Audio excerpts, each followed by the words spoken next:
Il y a un truc qui me dépasse. Vous pensez que l'université ne fait pas le commerce? Vous pensez que l'université, là, ce n'est pas aussi une entreprise? Ils ont des employés à gérer. Hein? Ah, ils ont des employés à gérer. Et qui paye, qui finance, qui donne l'argent à l'université pour payer les enseignants? Ce sont les étudiants. Alors, plus tu passes du temps à l'université, plus on paye les étudiants. Du moins, plus on paye les professeurs. Donc, tu viens d'arriver. Du moins, pas que même si tu ne viens pas d'arriver aux États-Unis, tu décides d'aller à l'école. J'entends qu'il y a certaines universités ou bien certains community college qui font que les étudiants, avant de commencer leur propre programme, surtout ceux qui viennent des pays étrangers, qu'on appelle généralement ici là les foreign students, demandent à ce que ils doivent réfléchir 1 an et demi, voire 2 ans de ISL. C'est vrai, beaucoup de personnes allaient venir bavarder en commentaire et tout, en disant que oui, moi aussi j'ai fait ISL, mon université demandait que je fasse ISL parce que je ne comprends pas l'anglais. Écoutez, aux États-Unis, c'est ce que tu dis, hein, que les universités vont utiliser contre toi. Tout simplement. Ce que tu dis et tes résultats de tests, c'est ça qui détermine. Moi, encore une question à poser à mes frères africains. Quand vous partez dans les universités, vous quittez par exemple du lycée pour aller à l'université. Les bonnes universités africaines ont des tests d'entrée, n'est-ce pas? Il y a certaines écoles, universités en Afrique, ils ont les tests d'entrée, n'est-ce pas? Pourquoi vous pensez qu'ils font ça? Ils font ça parce qu'ils veulent tamiser, en fait. Non seulement ils veulent tamiser, mais ils veulent connaître le niveau des gens qui vont entrer dans l'université. C'est la même chose aux États-Unis. Maintenant, tu vas entrer dans une université aux États-Unis et tu ne te prépares pas au test d'entrée. 99% des universités aux États-Unis ont ce qu'on appelle un test de placement. Le test de placement, quant à lui, c'est lui qui détermine si tu es habilité à commencer ton programme. C'est pour cela que certains, on les envoie faire les cours d'anglais d'abord, parce qu'ils ont fait un test de placement et leur test de placement a démontré que leur niveau est extrêmement bas.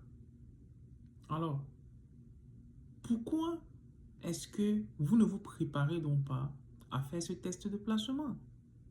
C'est ça qui me dépasse. Quand vous voulez faire les autres universités en Afrique et tout, tu entends l'autre que je suis en prépa tel, je suis en prépa tel, je suis en prépa tel, je suis en prépa tel. Que ce soit en France, même en Belgique et tout, il y a les prépas universités. Mais vous arrivez aux États-Unis, tu te lèves, tu dis que je ne vais pas à l'école parce que c'est aux États-Unis. Parce que le système est différent. Le système n'est pas différent. Pas du tout. Préparez-vous avant d'aller faire le test de placement.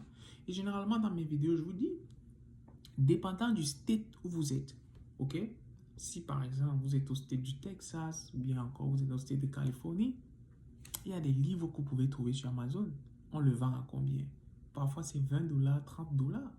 Si bien même, vous n'avez pas l'argent, entre parenthèses, si bien même vous n'avez pas l'argent, chaque county, ceux qui sont aux États-Unis, chaque county a une bibliothèque. Quand vous partez à la bibliothèque, allez voir le bibliothécaire. Faites votre carte de bibliothécaire. Pourquoi est-ce qu'aujourd'hui, on banalise le fait d'aller à la bibliothèque? Je ne comprends pas. Les places de distraction sont plus abondantes de personnes que la bibliothèque.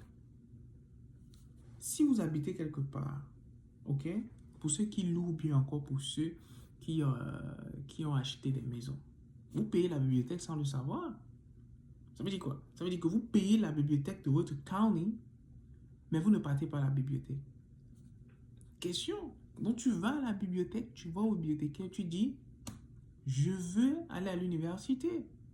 Quels sont les livres qui me préparent au test d'entrée à l'université? Le bibliothécaire va te montrer, c'est parfois toute une chambre de livres. Tu vas là-bas, tu piques un livre. C'est-à-dire, si tu n'as pas l'argent pour acheter le livre sur Amazon, c'est gratuit, tu vas à la bibliothèque. Tu piques un livre, tu commences à étudier. Tout est écrit à l'intérieur. Mais généralement, avec nous les Africains, c'est que les Africains de l'Afrique francophone, je précise bien sûr, nous les Africains de l'Afrique francophone, c'est que on aime les choses rapides. C'est-à-dire, on s'est dit non, je veux commencer comme ça parce qu'ils se disent que X, telle personne a fait telle chose. Mais est-ce que vous connaissez les capacités intellectuelles de telle personne? Est-ce que vous connaissez le support que la personne a? Est-ce que vous connaissez comment est-ce que la personne a structuré son travail afin de commencer les études? Vous ne connaissez pas. Mais vous voulez juste vous lancer parce que vous voulez vous lancer comme ça. Vas-y, vous voulez vous lancer juste comme ça. Il y a d'autres qui te disent non, je passe mal à l'école, mais comme mon professeur dit souvent, il faut ouvrir vos cerveaux en fait. Ouvrir vos cerveaux et mettre les bonnes informations. Je ne comprends pas. Vous vous préparez pour entrer dans les facs au pays, mais quand ce sont les facs des États-Unis, vous vous levez seul. C'est pour cela que, comme j'ai dit en début de vidéo, l'université c'est au business. Si tu ne sais pas comment naviguer dans le système, tu vas payer plus. Tu vas payer. L'université ne va jamais refuser de prendre ton argent. Jamais. Ils ne vont jamais refuser de prendre ton argent. Jamais. Donc, si tu ne sais pas comment naviguer le système, ça sera difficile pour toi. Extrêmement difficile. Extrêmement difficile. Donc, un bon entendeur, salut les gars.